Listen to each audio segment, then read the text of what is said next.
Hello everyone, I'm Kim and welcome to my sewing room. I hope you're all really well and are having a lovely day. Today's video is me being chaotic again, going off in different tangents, but I have finished a shirt. So last week you saw me cut out quite a lot of the B6747, and previous to my batch cutting you saw a sew along for this shirt. And also a few videos back I also went through how I revisited this shirt pattern, resized it and made alterations, all in pursuit of a better fit this year. This is what I want to do. And there is a hashtag out there called smashthestash, which I thought was brilliant, and that is definitely what I want to do. I want to smash my stash this year. So with that in mind, I'm going to show you what this shirt looks like. You have seen it a number of times before, but this shirt pattern is so basic. It really is all about the fabric when I use this shirt pattern. So here we go. The fabric is a voile, so it's a lighter weight than cotton lawn, so it is quite thin. And it's just two front panels with continuous plackets, which makes it easy for pattern matching, and I'm going to come to that in a minute. It has a collar stand with collar, straightforward sleeves, a fold over cuff, which is really the easiest cuff that you could want to put into a shirt, with a continuous lap opening to the cuff, and the back is one piece, therefore it couldn't be any easier. I love this shirt pattern because it enables me to make some really nice shirts where I've got fabrics that are really busy, because it's all about the fabric with this pattern. Can you see where I've pattern matched the front? It's got a nice flow, it's got no break in the pattern at all. It's beautiful. I do love pattern matching. Now I have promised you a video showing you how to pattern match, and I've been doing a bit of research for pattern matching. I thought it's not just about matching the fronts of your shirts, you can also match the backs of blouses. So last week when I made the M8325, the back on that blouse was also pattern matched, and I just think it gives a more professional finish, and it elevates the garment. It makes it look a really polished finish, and I love that. So I pattern matched the back on the blouse last week, and I've pattern matched the front on this shirt this week. So you can see pattern matching can cover different parts of your garment.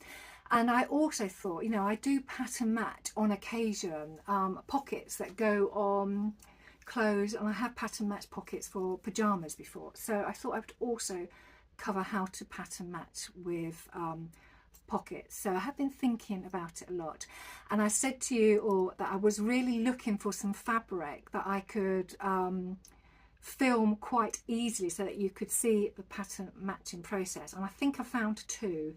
I need to check them out first. So they're very bright, and these are both calf facet fabrics, but I will be able to show you quite easily by marking on these. You would be able to see the marking quite easily, and I'm going to just test out the fabric to see that I can physically pattern match these fabrics, because they're not very long. They're 2 meters long, but they're narrow, 112 centimeters. So I just need to make sure that I can actually make this shirt work with these fabrics. If not, I'll have to go and find alternative fabrics, but I'm hoping that I can do it, the pattern matching on these, because I think you'll be able to see it really well when I'm filming. So that's in my head. I'm still doing my research, and I will start filming soon, so that is definitely coming your way. So this week, because I've been in a bit of a mindset where I have been flitting from one thing to the other, and my sewing room looks like a bomb's gone off on it. Actually, it is such a mess, and I think when my sewing room is messy, it generally becomes messy because I am going from one thing, not finishing it, moving on to something else and not finishing it, and I'm leaving this trail of or I think you call it chaos, but I call it a trail of creativity. And but I need to, I think, just rein myself in and just concentrate on one thing at a time. So I finished this shirt, and this week I think I've been inspired by other vloggers, because I've been watching a few vloggers do some quilting and some bag making. I watched Arden make a waistcoat. He showed off a waistcoat and it was a free pattern, and I love a free pattern. So I went off and printed the pattern off. So I got the waistcoat pattern here, and it's a Maddy Arden pattern. So I printed it off with the size, and I thought I will make that. I need to, I'm going to do a bit of quilting with that, and it's just something I would probably quilt inside and have a plain of fabric on the outside, so you get, when you open it, you get a flash of like this, all this vibrant colour. So that was one project I started and haven't finished. Then I thought I would make my husband a toiletry bag, because I was in his bathroom the other day, and he's got this toiletry bag which he sets on the windowsill, and it did look a bit ropey. It definitely needs replacing, and I have got some really wacky fabric, and for life of me I can't find it. It is buried under all of this chaos, so I will use that to make him a new toiletry bag. So I got out my folder with all my bags on, and I need to go through these to see whether any of these are appropriate for a man's toiletry bag.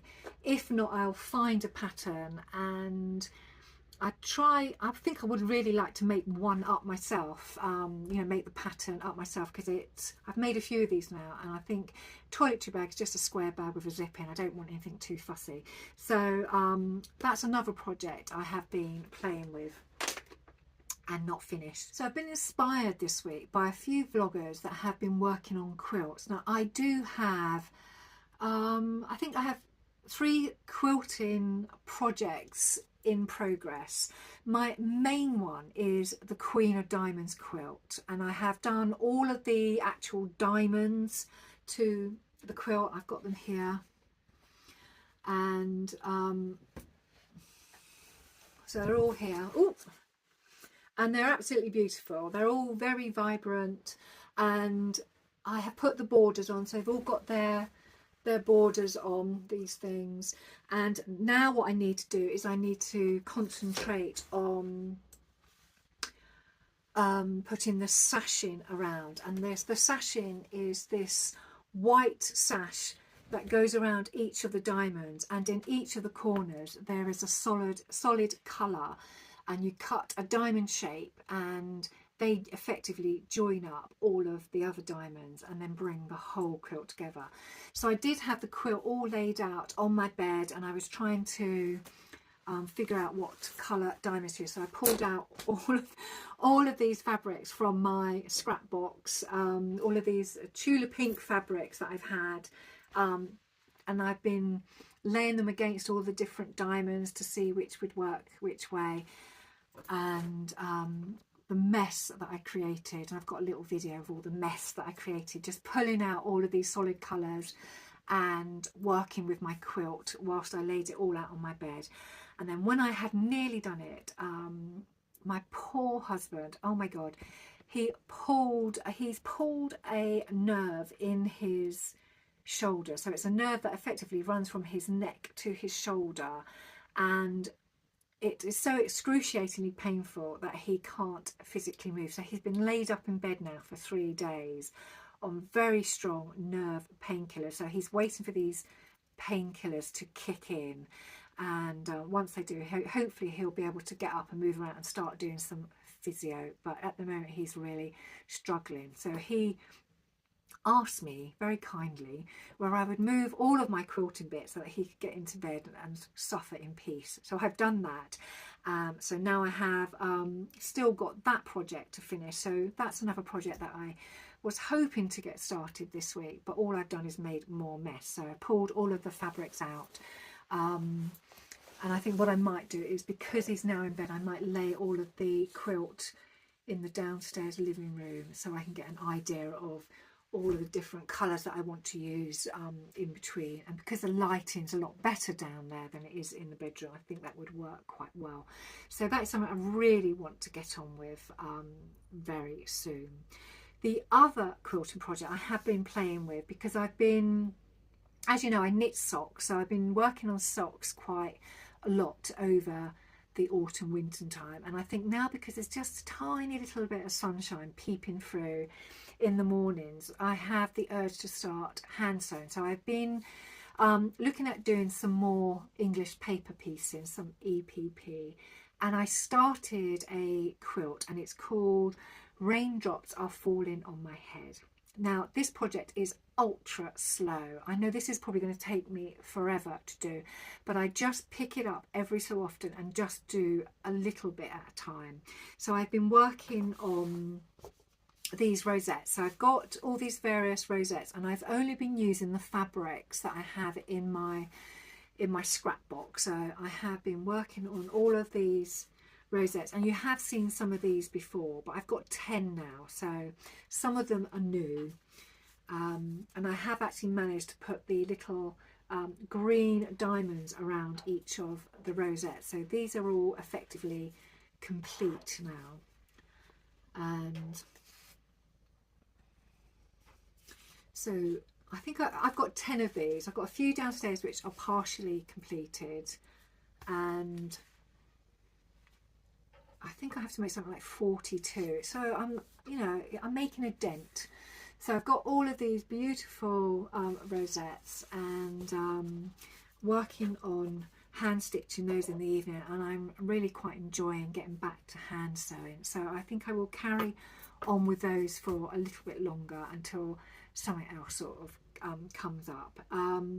The other quilting project I have is a Arden Sews amazingly tote bag. No, I always get it wrong. Totally amazing tote bag. And I have been doing this with hexes. So here you can see I have been building up this little hexy EPP lock, I suppose you would call it. And I've been trying to do it just by using anything that's got green in it. And it's starting to grow quite nicely, and I'm not far off actually getting this bit finished, so that then I can quilt it and then make up Adam's bag. You can see all of the paper pieces in the back, and they will all eventually come out when it is ready to be sewn onto some foam and fabric backing. So that's another little project that I'll do in the evening, because that's also hand sewn, and I'm quite happily doing that watching TV. So they're the projects I've been working on, and I do have a few more of the B6747 shirts to make, which I have pattern matched, and hopefully you will see quite a few of those shirts coming your way over the next couple of weeks. And obviously the videos that I will be working on very soon will be the pattern match series.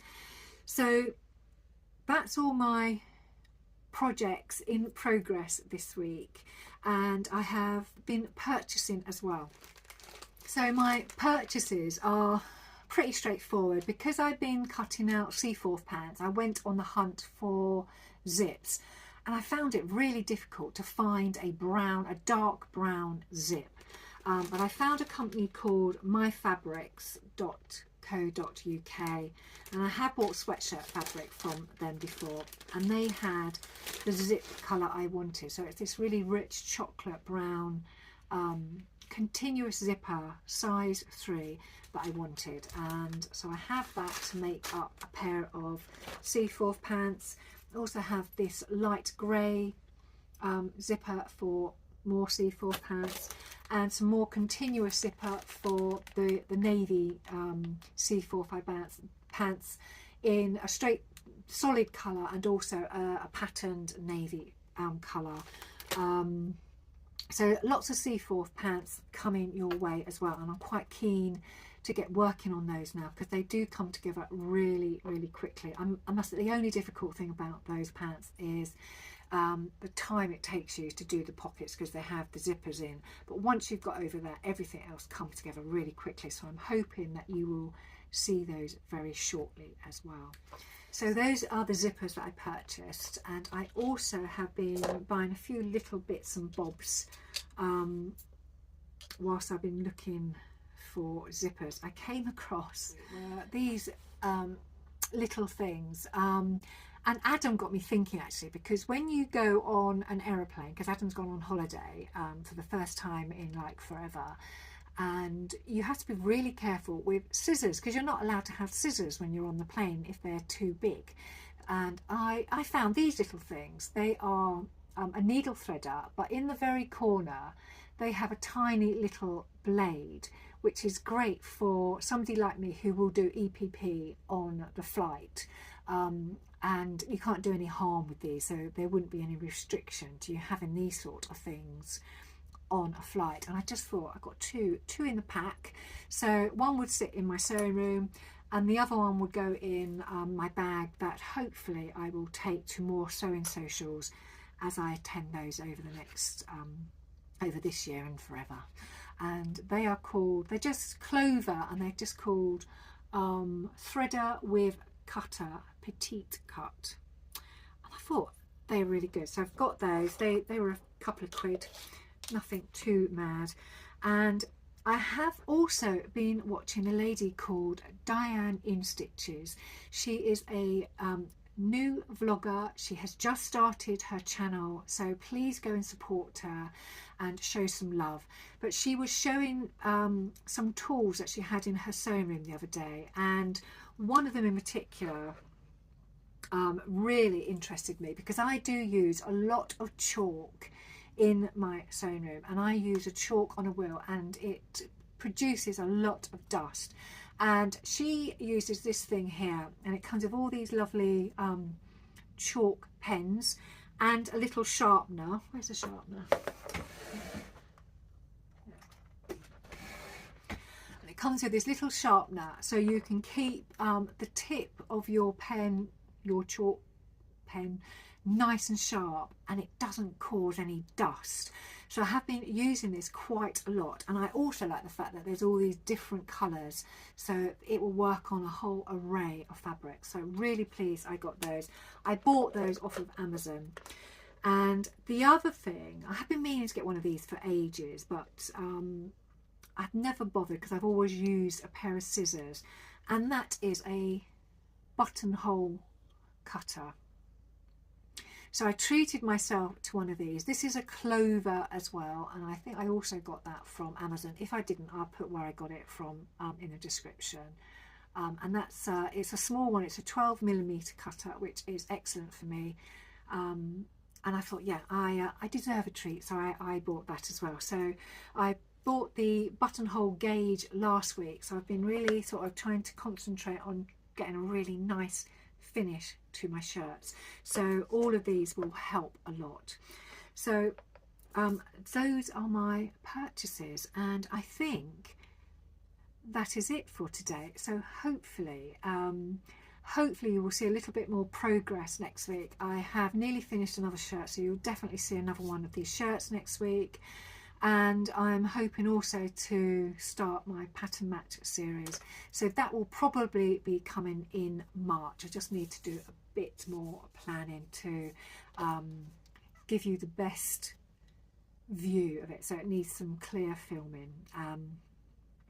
So for today, that is it. I hope you've enjoyed the content, and if you have, give me a thumbs up, and if you haven't subscribed, it'd be lovely if you could. It's free, and I will see you all very soon. Take care. Bye.